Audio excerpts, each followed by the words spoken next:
This video will teach how to take a chrome prosthetic, the conventional process, chrome prosthetic, from right out of the mouth to delivering back to the mouth. In other words, filling the holes, and polishing and making sure that it's ready to be delivered. So this is a kind of old school chrome with the big holes, right? Of course, we're trying to move to small hole technology with C2F and no hole technology with SMILE lock. But there are systems where SMILE lock and C2F are not available.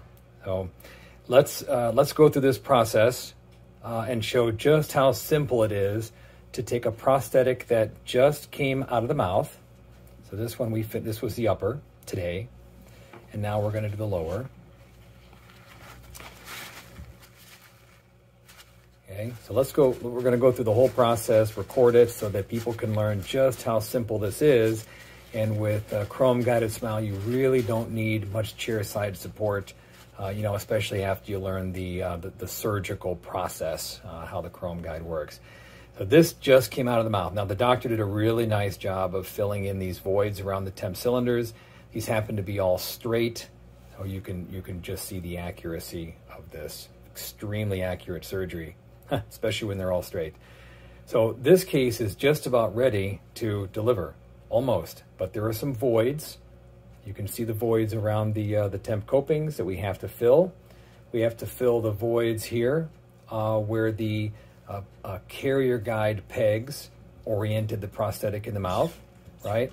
And then we have to grind down some of these temporary cylinders and just kind of smooth things out. The materials needed for this process are a burr kit, and this is kind of a nice burr kit. You know, we have polishers and brushes and stars, and we have big burrs here to grossly adjust, and then real big burrs here if we need them. But frankly, when you're doing one of these cases, if you really need to adjust a lot of material, you might use a larger burr like this, a football burr.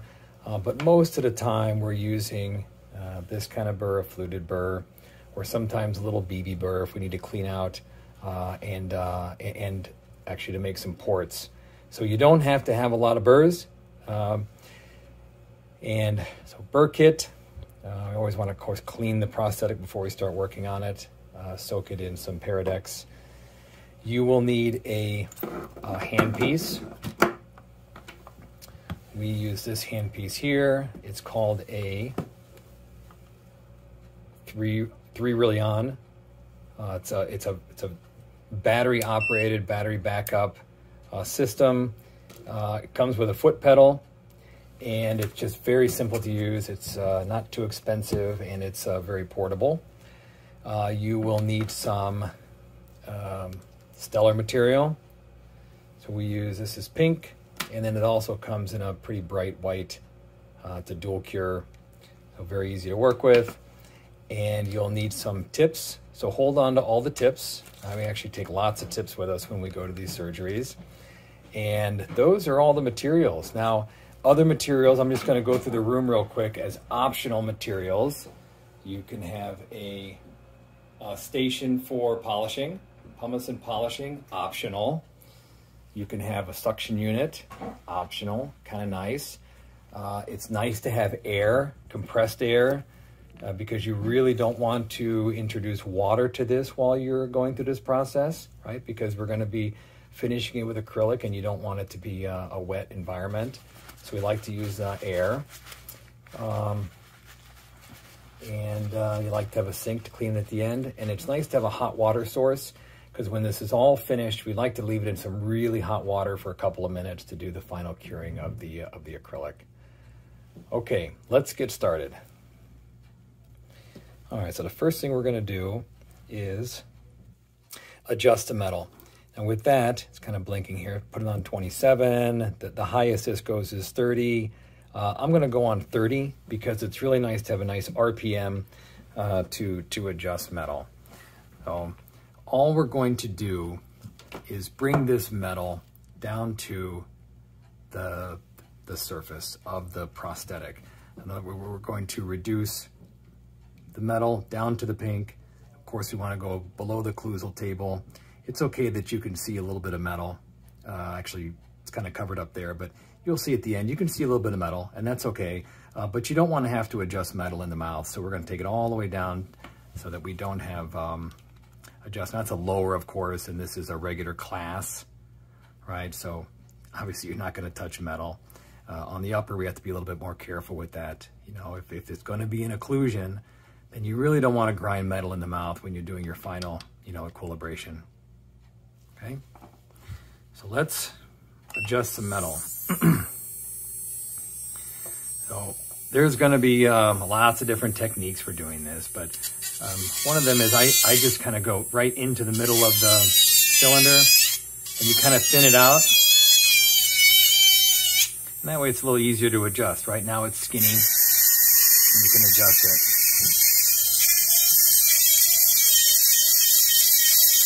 You have to be a little careful here because, you know, your handpiece can spin off and you can take off a cusp, and that happens. But so you just be careful. I do a little rotating here, see a little spinning. Cut that metal down just below the occlusal table. Now the metal is very thin, it's easy to work with. Okay, and that's about as low as I'm gonna go. All right, maybe just a tick lower. Open it up so we can get the screw head in there. Okay, like that, and then we'll circle that with material, and it'll almost disappear. Now on a cuspid here, we're going to build this tooth up a little bit, but we're not going to spend much time on anatomy. So I really want to reduce this all the way down to the pink. See how easy it is to mess up and hit a tooth? And you don't want to do that, because the worst thing is you have to build the tooth back up because you removed it. So just hold everything very firm. I have my fingers are holding onto this prosthetic very firmly so I don't skip around.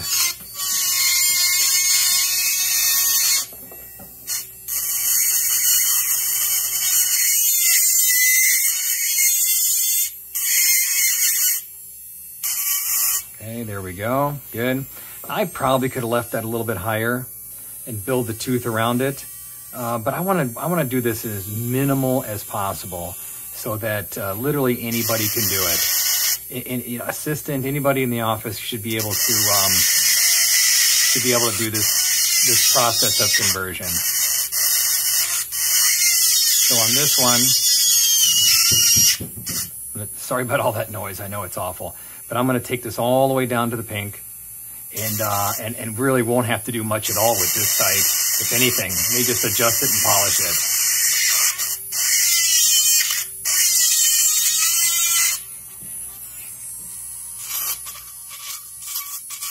Open it up a little bit. All right, so now the screw fits.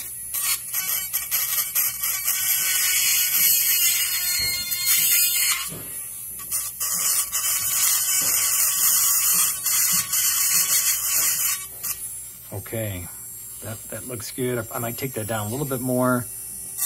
You don't want to see too much metal.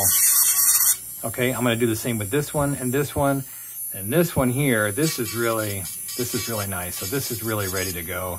Probably just polish it up a little bit. Open it up for the screw head like that. I'm going to polish these down and I'll be back. Okay, so it's a little messy, and I'm going to take a toothbrush. Another tool you really want to have is a toothbrush. And I'm going to clean all this metal, these little metal particles away from it to clean it up. And then we're going to add a little bit of material. So you can see it really wasn't much of effort to do this. I was just very careful not to let the burr hit the teeth. Otherwise, this is just about ready to go, really. So let's on the intaglio, let me swap out the burr, and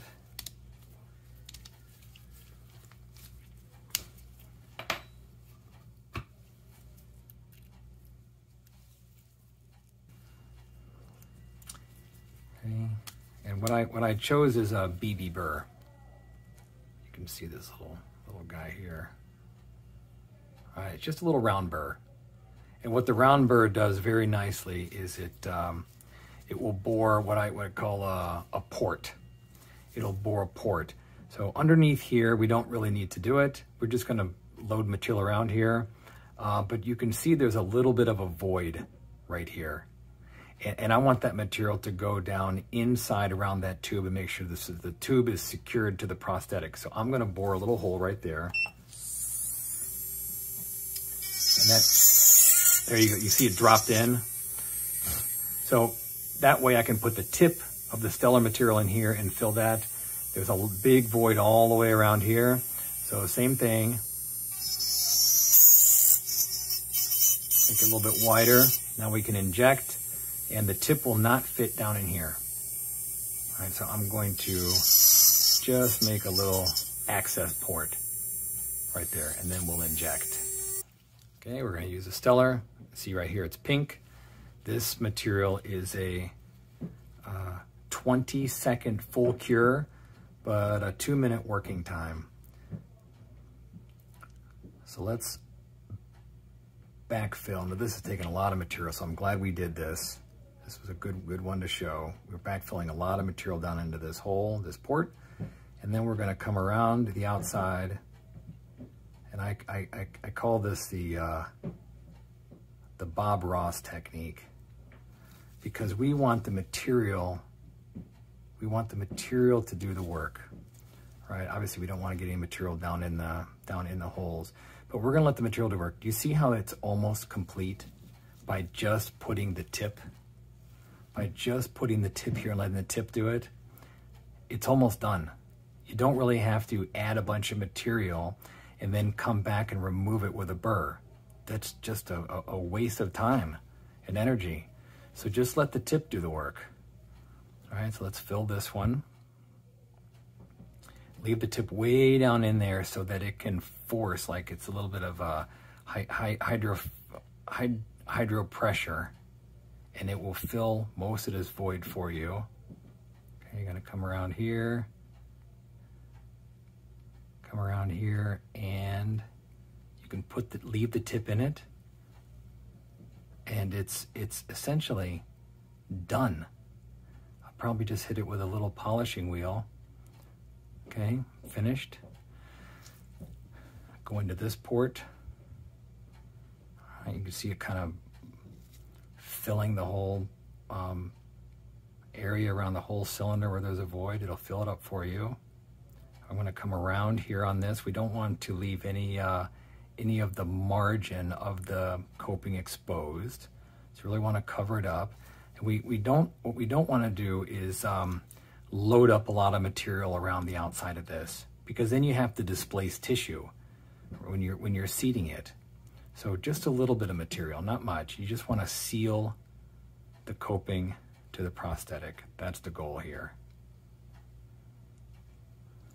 Okay, and a little void here. Not much of one, just a little one. So I didn't make a port on that one. Just leave the tip in it. If you leave the tip in it, then all the bulk of the material kind of holds together and moves with the tip.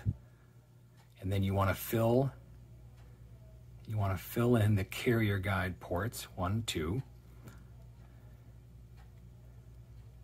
Okay, looking good here. And then just come around here. I always have a perio probe. I didn't put that as one of the tools, but I have a perio probe so I can poke screws back out of the holes when they get stuck, but I can also clean a little bit of material that I might have gotten on the inside the tubes. So looking pretty good, right? Didn't touch anything. I only used the tip. Okay. And now on this side, so this is it's a little dirty here. So I'm going to go ahead and hit this with a curing light, and then I'll be back to work on the tooth side. All right, hit it with a light. Stellar material is a 20-second full cure with a light, 2-minute self cure. So So I think I mentioned that already, but that's important to know, your working times, because I have a light here that's set for 20 seconds, I believe. And so just leave it on each site. You'll be at full cure, 20 seconds each site. You know, by the time you're done doing that, you're at 2 minutes, which is the self-cure. But the light, I believe, will make it harder, more finished if you're doing both light and self-cure. So if you're a technician watching this, take a light cure with you. But if you're going to a general dentist office, they'll have multiple. Sometimes oral surgery offices don't have a light cure unit, so you'll want to bring one with you. Okay, we're pretty much at full cure now.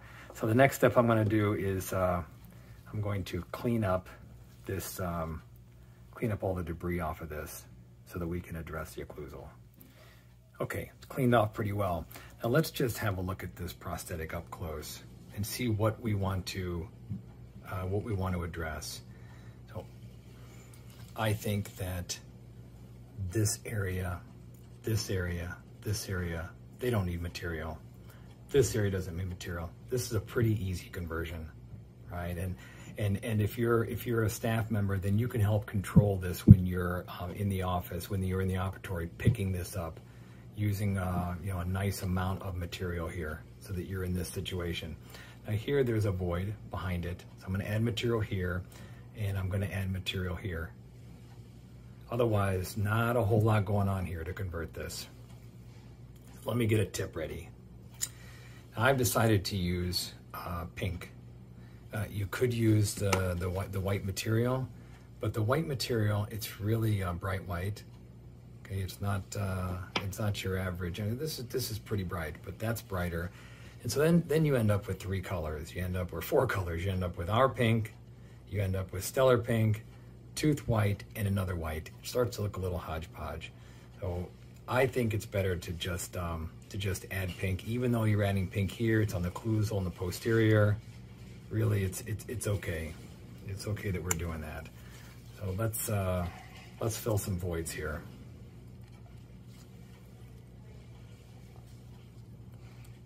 So this will be a little tricky to get it behind the prosthetic, but we're going to let the tip do all the work.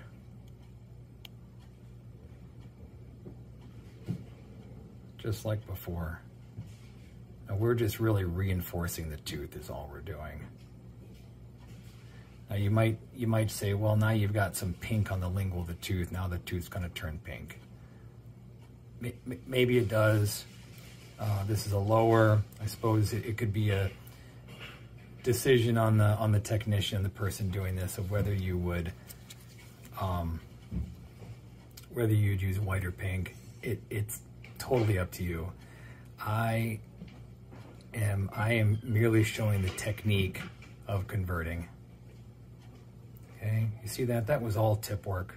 I didn't obscure or rather cover the metal, left it exposed, and I didn't block out any of the channel of the screw, right? And I think it's okay that you can see a little bit of metal, because otherwise you're cutting back and then you're creating some kind of block out for the channel and you're building some tooth structure around it. This is a long-term temp, so it's okay that a little bit of metal is showing. I'm going to block this out here. Don't obviously want to cover up this metal on the lingual, right? But again, just let the tip do the work. Bob Ross it. Let your tools do the work. See that? I mean, how simple was that? Right, and you see how the material just kind of flows with your tip? You don't have to do it with your finger or a little proxy brush or anything. Just let the tip do it.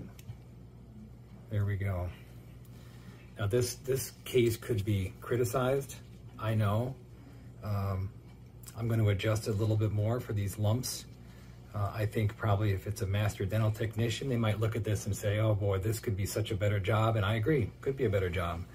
But the fact is, a dental office can save thousands of dollars a year by not having a technician come. Now maybe technicians don't want to hear that, but chairside's expensive. And look at this, we did this so easily. All right, so let's hit this with a light, and then we'll come back and do a little bit of adjusting to, you can see there's just some adjustment need on the resin, on the stellar material. Okay, we're gonna do a little more gross adjustment, and to do that, don't want to use a BB burr because then you get a lot of little lines and grooves and so forth.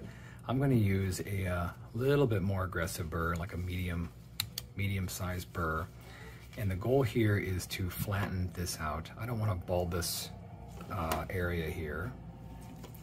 Just want this to be nice and smooth so the tongue is not irritated by this.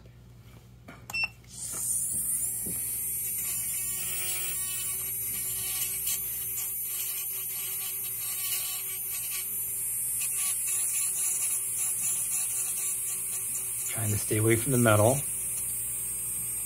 because we just want to do a little bit of polishing on the metal and be done. Just trying to make that transition real smooth.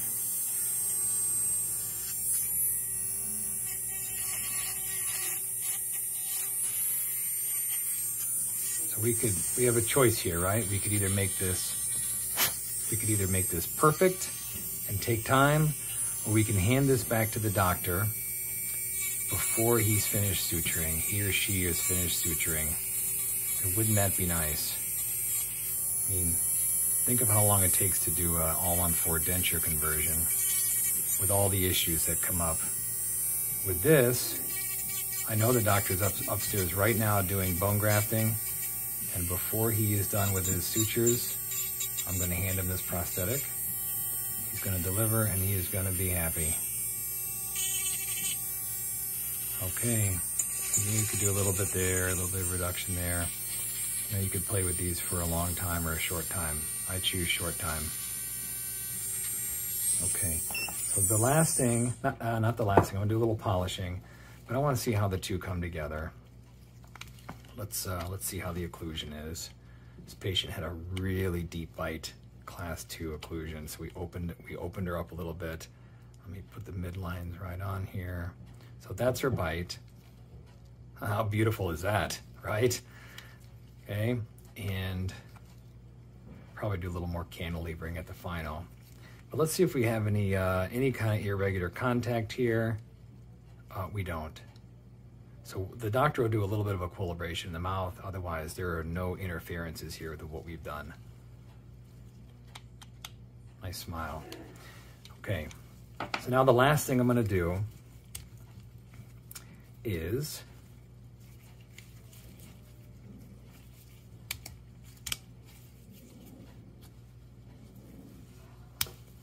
this thing's acting up a little. Oh yeah, just tighten it up. There we go. Okay, the last thing I want to do is I just want to use a star or some kind of polisher just to kind of finish up, clean it up, finish it up. If there's any rough areas, this will smooth them out. Now, if you have any real rough areas, you hit them with a burr, or you can also hit them with the blue stone here, the green stone. That will kind of hit big, gross areas.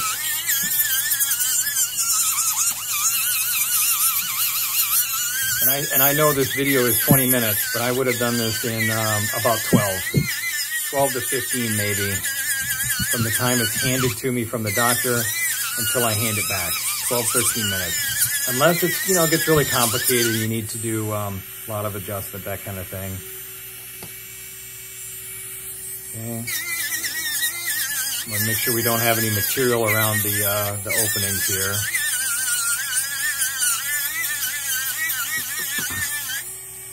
Looking good. Okay. And again, I know this could be criticized. I mean, I'll look at it even under some higher mag here. It could be criticized, but this will work, and it will work very well, and it was very fast. Okay, so the last thing I always do is you can even see there's a little bit of material inside of this site, is you want to drop a screw in, and you want to see the threads poking out of the bottom before you give it to the doctor. You don't want any surprises that screw heads are getting locked up here. So just put an OEM screw in and test it, give it to the doctor. That is a chrome standard conversion.